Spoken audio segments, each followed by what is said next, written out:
प्यारे विद्यार्थियों, स्वागत है आप सभी का आपके अपने चैनल हिंदी और ऋतुज विद्यार्थी में। जैसा कि आप देख सकते हैं, आज हम करने जा रहे हैं विसर्ग, जिसका चिन्ह इस प्रकार होता है और इसकी आवाज आह की होती है। मैं आपको कुछ शब्दों और वाक्यों के द्वारा इसे समझाती हूँ। सबसे पहले तो आप यह समझ लीजिए कि इसकी आवाज अह की रहती है और यह संस्कृत के शब्दों में प्रयोग किया जाता है। संस्कृत के वे शब्द जो हिंदी में ज्यों के त्यों यानी कि जैसे के तैसे प्रयोग किए जाते हैं, उन्हीं के साथ इसका प्रयोग किया जाता है। तो चलिए शुरू करते हैं। देखिए, पहले आप ये देखिए कि क हमने लिखा क पे हमने विसर्ग का चिन्ह लगा दिया, तो क्या बन गया? कह। बट ये कह वाला कह नहीं होगा, कह। इसके लिए हम इसका प्रयोग करेंगे, कह। इस बात का समझ आना बहुत जरूरी है। कुछ और उदाहरण देखते हैं, जैसे मह।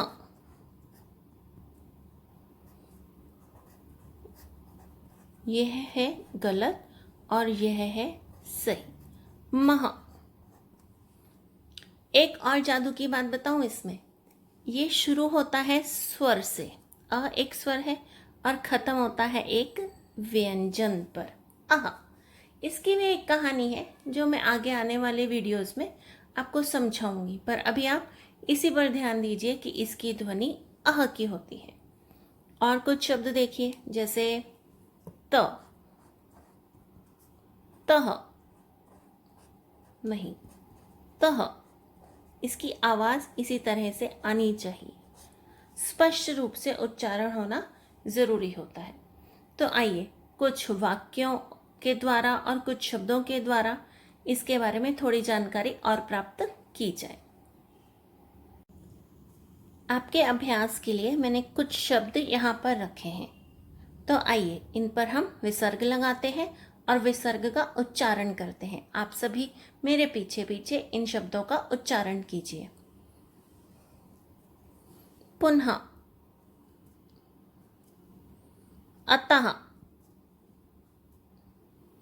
प्रातः काल। अब यहाँ पर एक बात ध्यान दीजिए, यह विसर्ग शब्द के बीच में भी आ सकता है। एक और उदाहरण देखिए, दुख। पर हिंदी में हम दुख को इस प्रकार ना लिखकर विसर्ग के बिना ही लिखते हैं।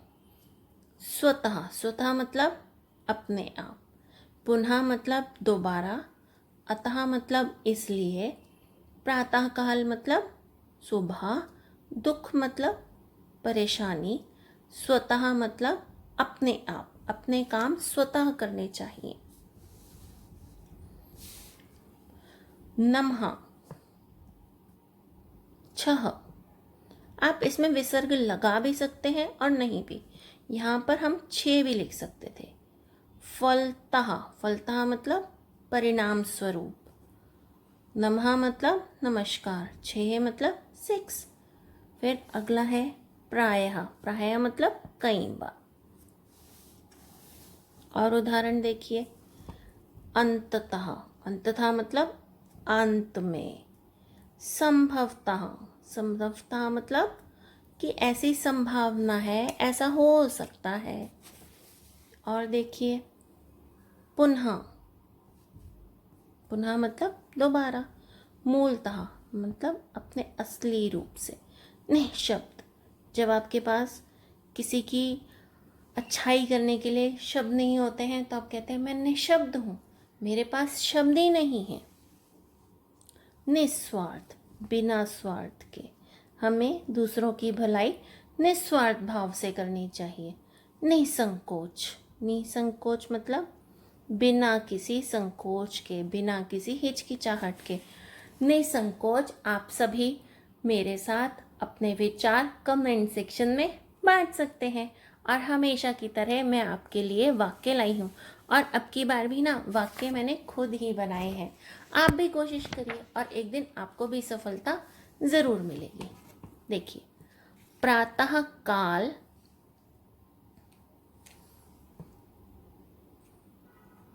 नमः करो, रमन पाठ पुनः याद करो, दोबारा याद करो। भाई बच्चे को समझ नहीं आया तो अध्यापिका जी ने कहा रमन पाठ पुनः याद करो। दुख से मत घबराओ, बिल्कुल नहीं घबराना चाहिए। जो भी दुख आए उसका सोच समझकर बहादुरी से सामना करना चाहिए। दुख के बाद ही तो सुख का महत्व पता चलता है। अंततः अंततः हमें सफलता मिली। संभवतः संभवतः यह काम कल तक पूरा हो जाएगा। एक बार दोबारा देखिए। प्रातःकाल नमः करो, रमन पाठ पुनः याद करो, दुख से मत घबराओ, अंततः हमें सफलता मिली।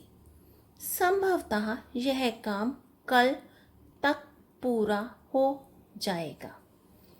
आशा करती हूँ कि आपको यह वीडियो भी पसंद आया होगा। पसंद आया है तो प्लीज़ लाइक कीजिए, शेयर कीजिए और कमेंट सेक्शन में मुझे बताइए कि आपको किस विषय पर वीडियोस चाहिए। हमेशा की तरह एक बार एक रिक्वेस्ट, अगर आप पहली बार आए हैं तो प्लीज़ चैनल को सब्सक्राइब कर लीजिए ताकि इसी प्रकार की और वीडियोस आप प्राप्त कर सकें।